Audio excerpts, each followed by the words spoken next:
Okay, let's move on to Chapter 10, Quadratic Equations and Functions. First, let's review solving different types of equations. We've solved linear equations. We've solved some quadratic and some higher degree polynomial equations. To solve these two types, we used a factoring method, which means we'd have to factor the polynomial in standard, put the polynomial in standard form and then factor the non-zero side. So we couldn't solve ones we couldn't factor using the strategy that we discussed. Now these are polynomials, the linear, the quadratic, and then the higher degree polynomials. Those are polynomials.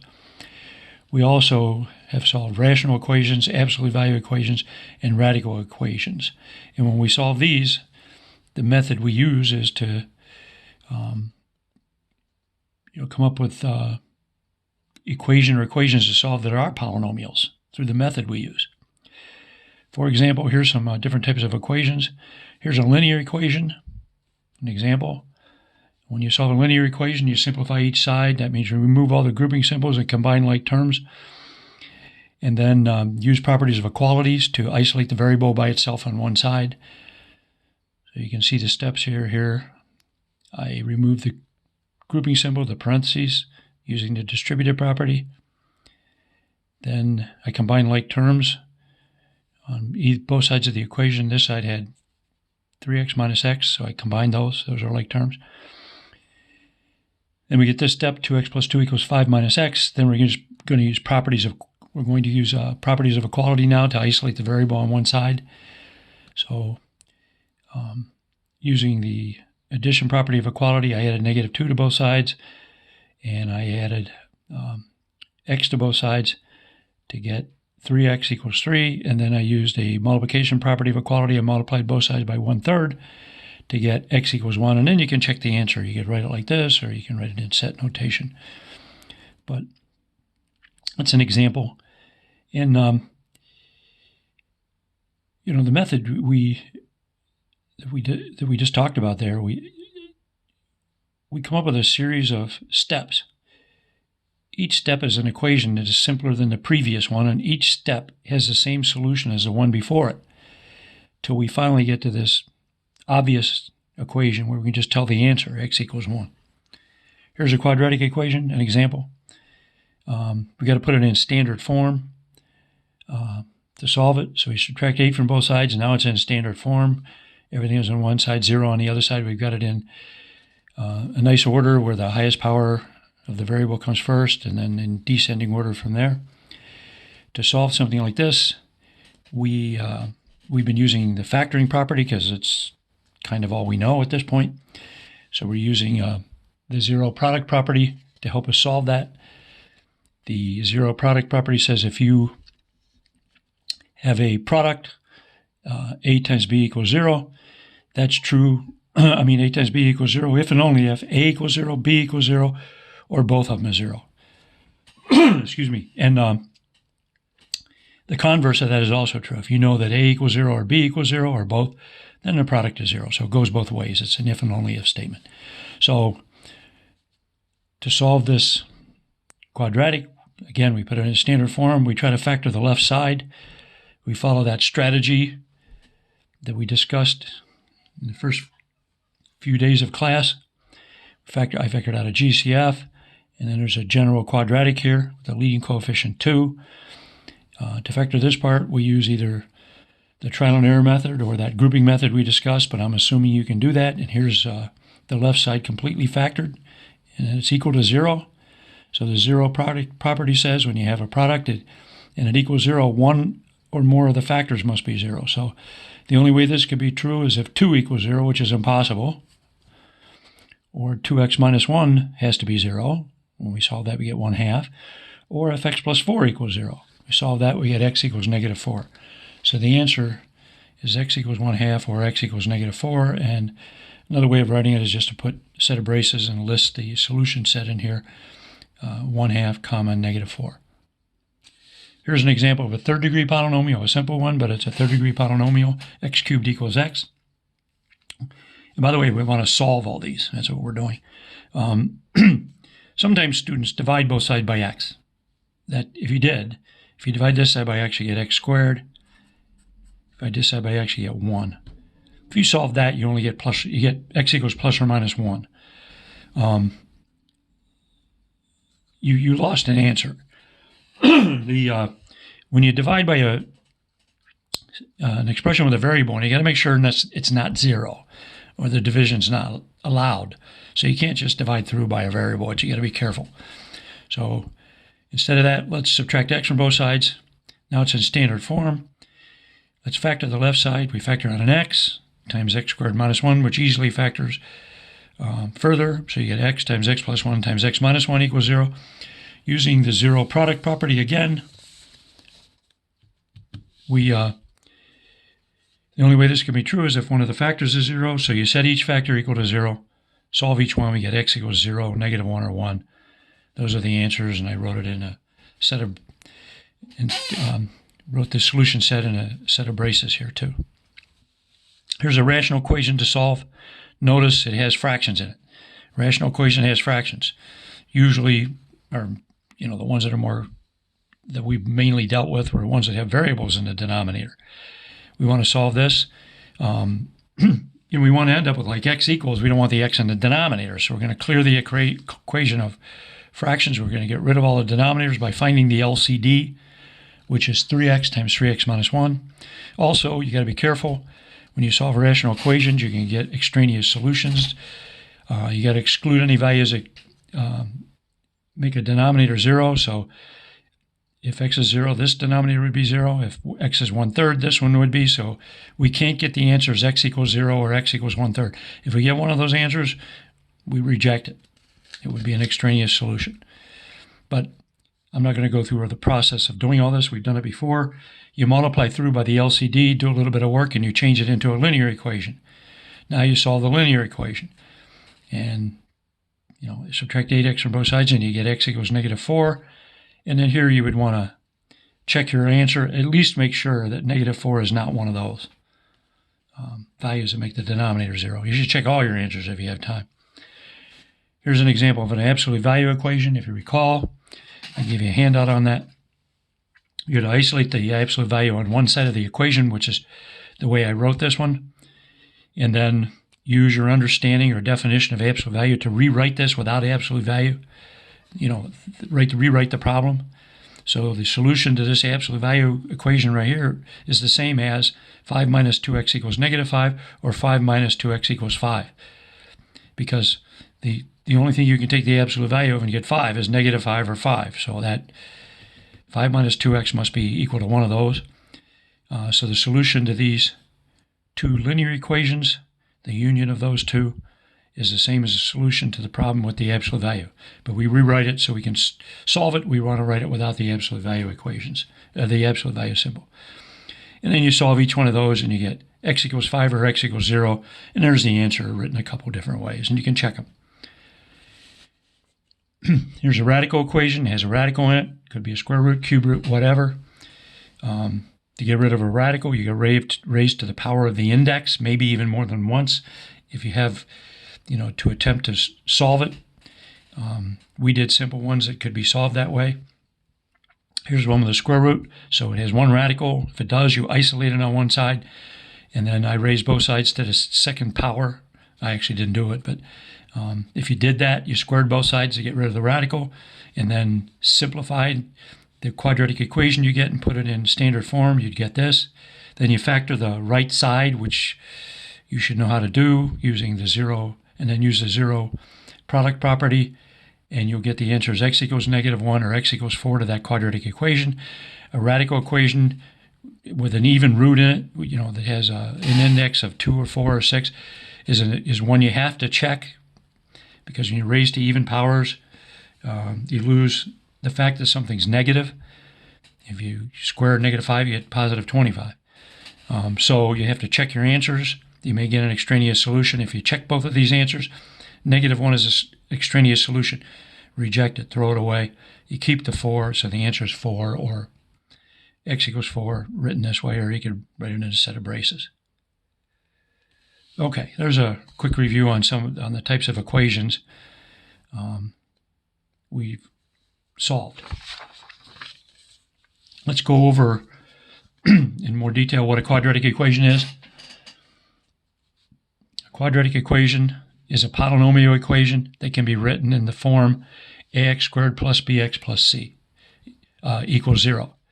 The a, b, the c are real numbers, and a can't equal 0 or it wouldn't be a quadratic. This is called standard form.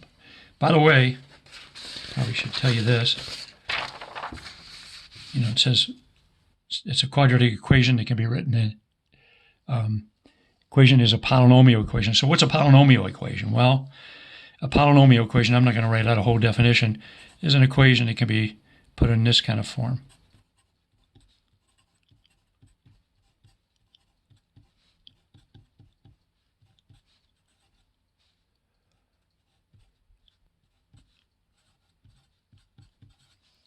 That's a polynomial equation, the one that can be written like that.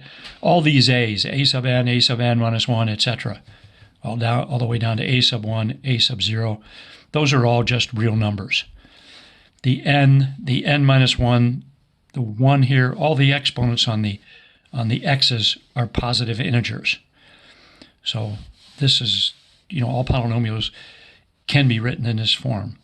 A sub n times x to the n plus a sub n times x to the n minus 1 plus dot, dot, dot, maybe a whole bunch of terms in there, plus a sub 1x plus a sub 0 equals 0. An example would be like 5x to the 4th minus 1/2 x cubed plus, let's say, square root of 7 times x minus 8 equals 0.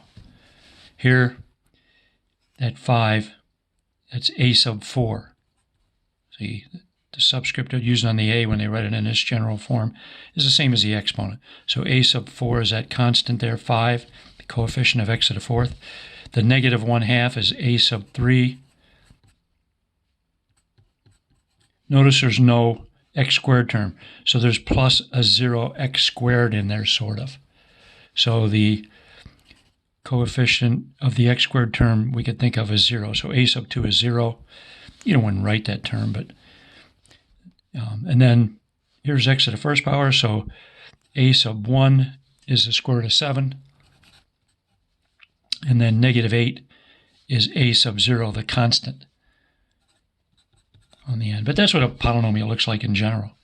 So a quadratic equation, which is a second degree polynomial, looks like this. And instead of using a sub 2, a sub 1, and a sub 0, because there's only at most 3 terms in this on this side, we might as well just use a, b, and c. It's simpler. But anyway, that's a standard form. Here's some examples. 3x squared minus 2x plus the square root of 5 equals 0. Here, a is 3, b is negative 2, c is the square root of 5. That's in standard form. Here's another one. It's not in standard form, so I subtracted 10 from both sides and put it in the form 1/2 x squared plus x minus 10 equals 0. Then a is 1/2, the coefficient of x squared. B is 1, the coefficient of the x. It's understood there. You don't have to write it. And then c equals negative 10, the constant on the end there. You could put everything else on the other side too, which would be fine. You could, add 1/2 x squared and subtract an x from both sides. And then whoops, you know what, this is a negative 1/2, isn't it? Negative. It should be a negative 1/2, sorry. But you could put everything on the other side too, and then you'd have, a coefficient of the leading term, which is positive, which may be a nicer thing to do. But you can put everything on either side, just as long as you have 0 on the other side. Here's another example. Again, it kind of not in standard form. Everything's on one side, but if you write it in this side, in descending orders of powers of x, I'd put this first, so we'd have negative 2x squared plus 3. On the other hand, we could put everything on the other side too. You could write it as, multiply both sides by negative 1 or move everything over and write it as 2x squared minus 3 equals 0. Either way, if for this one, a is negative, this one here. Notice there's no x term, so it's understood to be 0 times x. You don't have to write it. But a would be negative 2. B would be 0, and C would be 3. If you had this one, A would be 2, B would be 0, and C would be negative 3, just the opposite signs of these. Here's another example. It's not in standard form again, so I subtracted 6x from both sides and put it in this form. Notice there's no constant, so we could think of it as x squared minus 6x plus 0 equals c. Now, you don't have to write that, but that shows you right there what a sub 0 is. So a sub, the c in this case. The a is 1 coefficient of x squared, b is the coefficient of the x, negative 6, and c is 0, the constant, although you just write it like that. Here's another example that's not in standard form, but it's a quadratic. Put everything on either side. Like if I put everything over on the right side this time, if I added x squared to both sides, I get an 8x squared there. Subtract 5x from both sides, I get a minus 5x here. And then you have the negative 2 already over here. That leaves a 0 on the left side. Then a would be 8, b would be negative 5, the coefficient of x, and c is negative 2, that constant. If I had moved everything to the left side, it would look like this. Then a would be negative 8, b would be 5, and c would be 2. And one more real simple example here. 2x squared equals 0. You don't have to write it this way again, but there's a missing x term and a missing constant, so we could put these kind of ghost factors in here. This is 2x squared plus 0x plus 0 equals 0. So a is 2 in this quadratic. B is 0, coefficient of x, and c is 0. Now we just write it like this. This one, if you divided both sides by 2, might even be nicer. Then you'd have x squared equals 0. And you can see that we could write this as 1x squared plus 0x plus 0 equals 0, if we wanted to show these other missing terms. Then a is 1, b is 0, c is 0. Okay? All right. Anyway, there's a quick look at what a quadratic equation looks like and what is the definition of it. Okay, in section 10.1, titled Solving Quadratic Equations by Completing the Square, the first thing they look at is solving in a simple quadratic equation that looks like this. For example, solve this.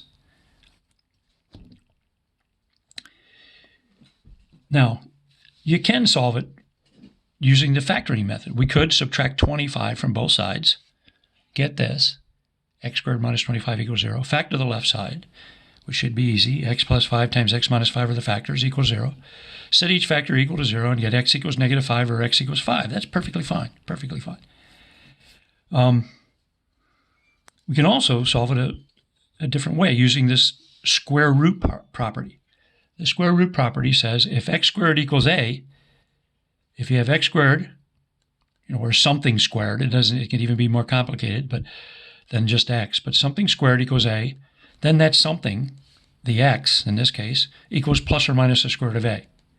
Let's take a look at why it's plus or minus the square root of a. Remember, the square root of x squared, we defined it before when we were talking about absolute value. One definition I gave you was the absolute value of x.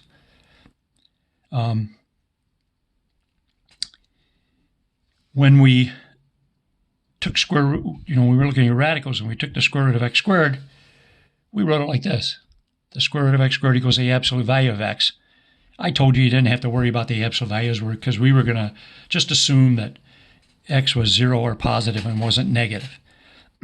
But technically, this is really the solution, or the way to write this square root of x squared without the radical. It has to be absolute value of x. Because what if x was 3? Then, the answer is the square root of 3 squared, which is just 3. But what if it was negative 3 in there? Negative 3 squared. Negative 3 squared is 9, and you take the square root of 9, you get positive 3. So if I put a negative 3 here, I can't just put a negative 3 here. I got to make it positive 3. I couldn't just say, oh, the square root of this is just negative 3. That's like the x up here. I can't do that. So, that's why you really need the absolute value.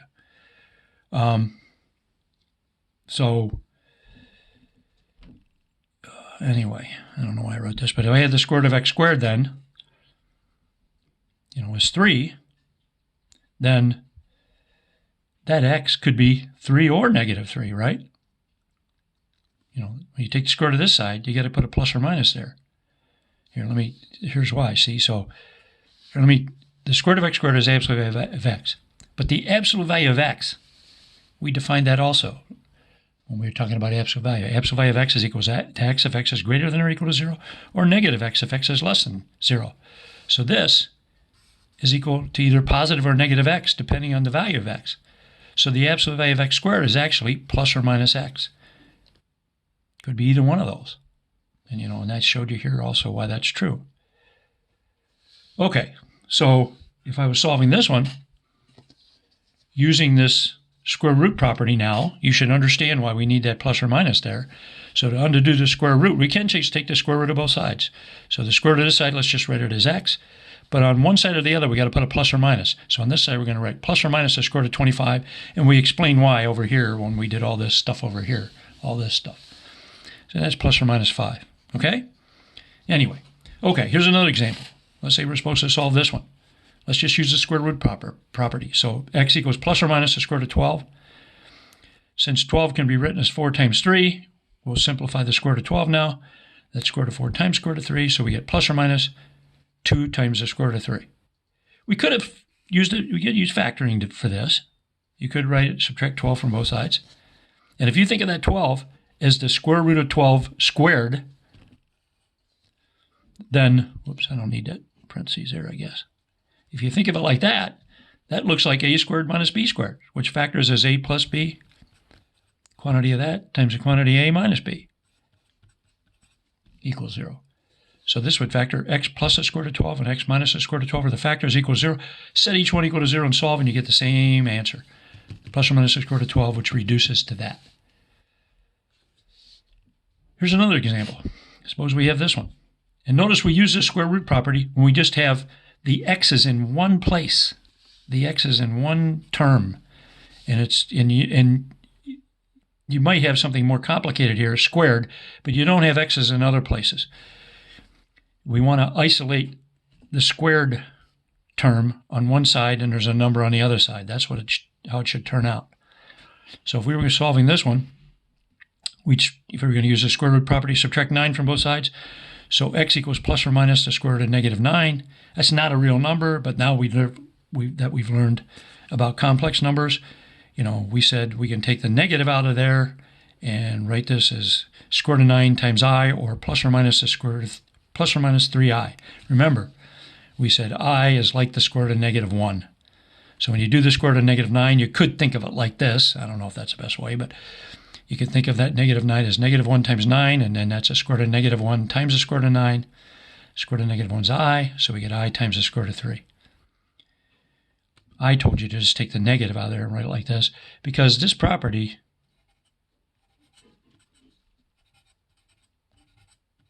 doesn't work if a and b are both negative. A and b are both supposed to be positive or 0 for this to work. This is kind of in the middle, sort of, so maybe it works, I guess. But anyway, just take the negative out of that underneath the radical symbol and put an I there. Ready to square root of 9 times I, and then simplify square root of 9 to 3i. So we get plus or minus 3i. Here's an example. Could you see that? I don't know. Well, anyway, there it is. And then here's an example of where the squared part isn't just one variable like this. It could be more complicated like this. Maybe 5n plus 2, quantity squared plus 1 equals 51. But notice n is only in one place. Inside this grouping symbol, there's an n, and then it's squared. So, you could square this, multiply it all out, and then try to solve it from there. You might run into a problem, but you could. But here we can use the square root property again, because the variable's in here. It's an expression in here that's squared. So we can just isolate this squared term on one side. So now it's 5n plus 2, quantity squared, equals 50. Now it looks like this. Except for, instead of an x there, you get a 5n plus 2. But still, if this was a more complicated expression, you still take the square root of both sides, and you write x, where whatever's right there, equals plus or minus the square root of that number. So here, let's isolate this on one side by subtracting 1 from both sides. We get this. Take the square root of both sides, which undoes the square here. We get 5n plus 2 equals plus or minus the square root of 50. The square root of 50, let's look at it over here. Let's simplify that. Square root of 50 is 25. 50 is 25 times 2, so using the product property for radicals, we can write a square root of 25 times square root of 2, or square root of 25 is 5, so 5 times the square root of 2. So instead of writing plus or minus the square root of 50, let's write plus or minus 5 times the square root of 2. So we have 5n plus 2 on one side equals plus or minus the square root of plus or minus 5 times the square root of 2. Now that really means two equations. That really means, it really is this equation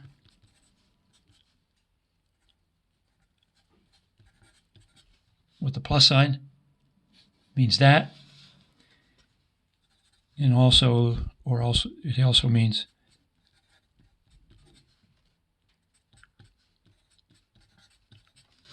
so really we have two equations there. You can solve them all at once, but you could write it as two equations and solve each one and get the two answers. But you can just solve it all at once here. So subtract 2 from both sides. Now you can put minus 2 behind it. It's not wrong, but usually we don't when there's a plus or minus sign. We usually subtract 2 and put it in front over here. So we'll have these two subtract out. We get 5n equals, notice I put the negative 2 in front of that, negative 2 plus or minus 5 times the square root of 2. That 5 over 5 is a 1, so we're just going to get n on this side. Now this, you can just leave it like this, or you could write it you could split the fraction using the property of addition and subtraction of fractions. This could be written as negative 2/5 plus or minus 5 times the square root of 2 over 5. Don't just divide these 5s out. You can write it like that if you wish. If you write it like this, then this would be negative 2/5 plus or minus those 5s divide out, plus or minus the square root of 2. But this answer is okay also. Either one of these would be fine. And see, once again, like that one, that really means,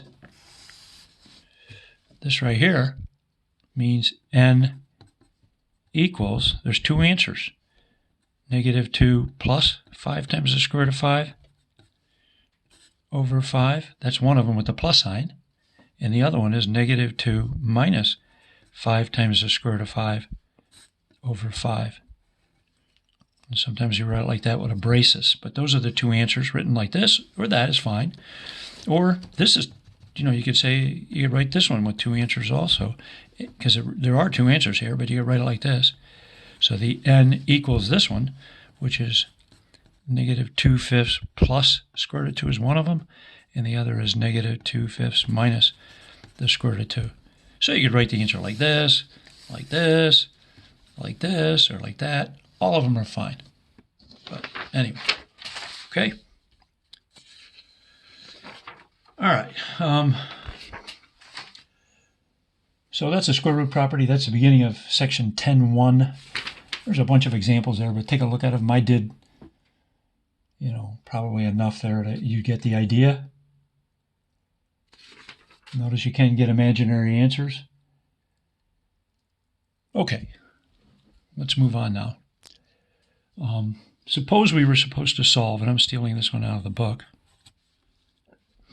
Let's say x squared plus 6x plus 1 equals 0. Suppose we're supposed to solve that. See if I can make this a little bit bigger. Okay. Suppose we're going to solve that. Well, the way we learn how to solve quadratic equations is put them in standard form and then try to factor the non-zero side. But here we have a problem. There's no GCF. It's not a special product. And it's a general quadratic with the leading coefficient 1. The method we learned was, when we in that strategy to try to factor this, is try to find a pair of numbers whose product is positive 1 and they add up to 6. There is no such pair of integers that have those properties. So we can't solve it using the strategy. So how do we get the answer? It's not like a linear equation. As I showed you before, a linear equation, which was one like that one, we can isolate the x on one side because these are, this 3x, this x are all like terms. So we can add them all together and get them all on one side. And then we get the obvious equation using, the method we discussed. Simplify each side and then use properties of equality and get the answer. Also, if we have a quadratic equation and it looks like this one or this one where x is one spot, again, we can isolate it on one side and take a square root. Even if it's one like this, see, still the variable's in one place. It's inside a grouping symbol when you're squaring it, but you can isolate this term on one side, take a square root, and you get, now there's only one end of the problem, and we can isolate it. This one's different. If we isolate this x squared on one side, if we put x squared on one side all by itself, we get a negative 6x on the other side. If we leave the 6x here and move the x squared over there, you get a negative x squared on the other side. We can't get, these are unlike terms. You can't combine them into one term. So how do we solve it? Well, what we're going to try to do is we'd like to kind of write it maybe something like that one. Is there a way maybe that we could change the quadratic somehow into something like this where we can get the variable in one spot like that, and we can use this kind of a square root method to solve it? Well, let's see. To do that, let's take a look at what happens when we square a binomial like this. Suppose we take x plus 5 and square it. Notice I used a coefficient of 1 in front of the x. I'll show you why. But when we square this, we FOIL it. This means x plus 5 times x plus 5. Those two factors multiply together. FOILing, first times first, x squared. Outside's plus 5x. Inside's plus another 5x. And then plus, both pluses, plus 5 times 5 or 5 squared. Notice the two middle terms are like terms, so we can write it as x squared. Now that's 10x, but it's really two 5x's. Whoops, that's a plus sign there. It shouldn't be equal. X squared plus 2 times 5x plus 5 squared. Now that is x squared plus 10x plus 25. But when we have a 1x here, 1x, when we multiply those two together, we get a 1x squared here. And look at the relationship between this number and this one when we square